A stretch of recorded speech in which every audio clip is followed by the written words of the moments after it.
Est-il trop tard pour se réveiller? Le réveil de conscience commence. On se pose tout le temps des questions.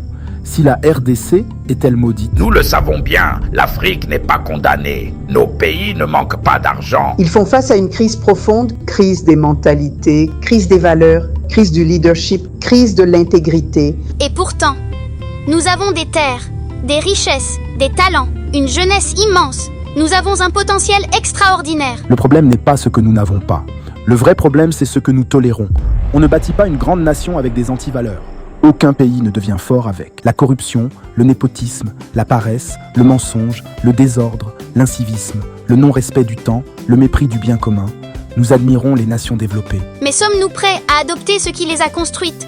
La discipline, la rigueur, le travail, l'organisation, le sens du bien public. Le changement commence par une prise de conscience. Refuser les compromis faciles, exiger plus de soi-même, devenir un exemple, même dans les petites choses. Le temps est venu d'un sursaut d'orgueil, pas un orgueil vide. Mais un orgueil de bâtisseur, un orgueil de responsabilité, un orgueil de dignité. Oui, nous pouvons changer notre pays, et même l'Afrique tout entière. Mais cela commence ici, dans le changement, nos mentalités, dans la transmission des valeurs solides, dans la formation des leaders intègres, dans la construction des institutions saines. Le réveil commence et c'est maintenant. Le réveil commence maintenant. Et selon vous, quel est le plus grand obstacle au développement de nos pays?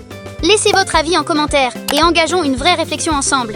Pour plus de contenu de ce type sur la transformation des mentalités et le leadership en RDC, abonne-toi aux pages de Site RDC et rejoins le mouvement du réveil des consciences. Avec Site, la transformation commence. Abonnez-vous à toutes nos pages.